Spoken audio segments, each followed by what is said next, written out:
Olá, boa noite. Então, hoje nós vamos dar sequência a um estudo que é um estudo preliminar da gramática, da sintaxe. É um estudo que se caracteriza por mostrar os componentes linguísticos, formais, que vão constituir um discurso, vão constituir uma frase, vão constituir uma oração, vão constituir um período, podem constituir parágrafos que podem se unir em capítulos, gerando inclusive um discurso. Então, para início de conversa, vamos entender qual a relação entre frase, oração e período. A frase, ela tem um sentido completo.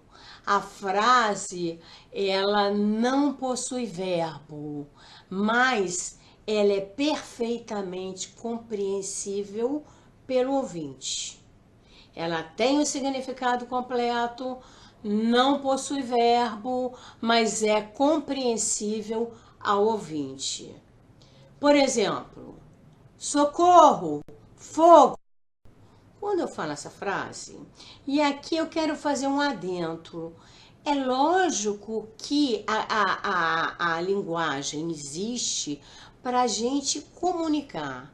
Então é claro que eu falo, seja lá o que for, para expressar um pensamento, uma sensação, uma emoção, um raciocínio para alguém que vai perceber isso, que vai receber essa comunicação.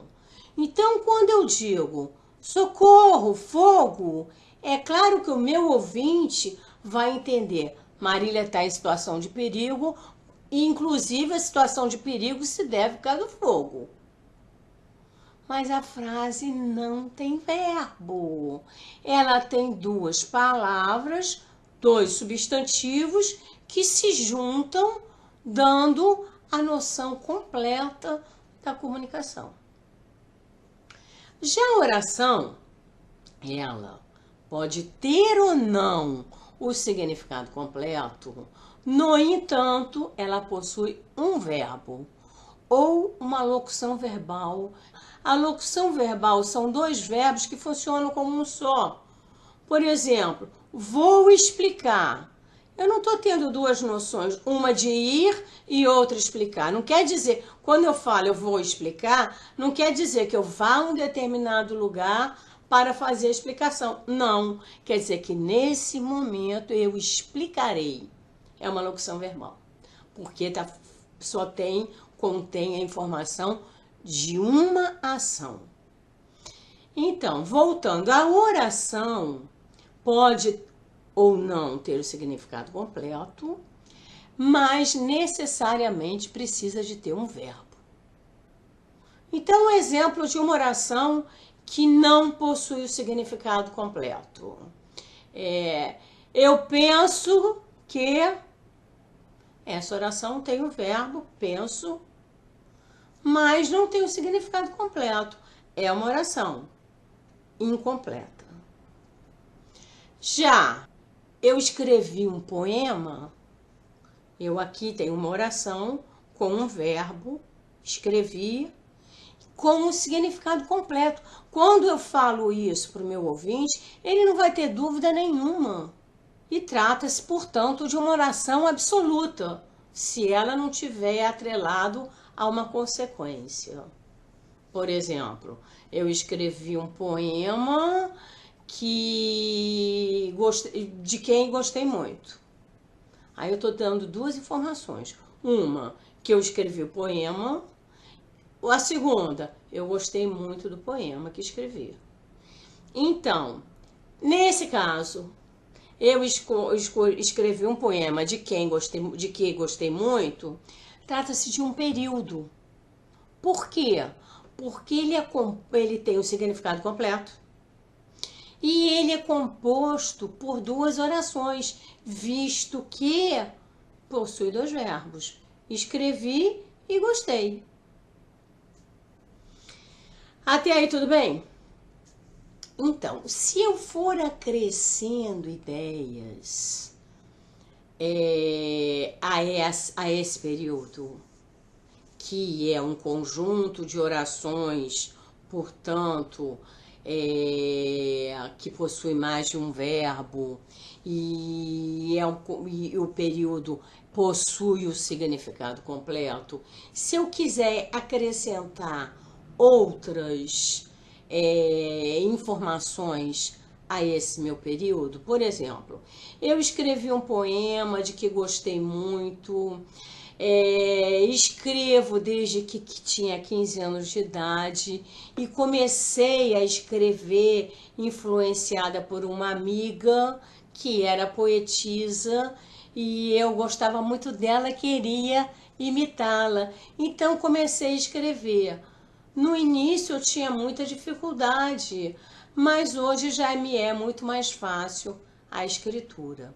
Olha, eu não contei os verbos, mas aí eu tenho um conjunto de períodos que se organizaram no parágrafo.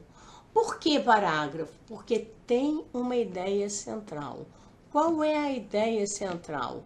Eu escrevo poesia influenciada pela minha amiga na infância.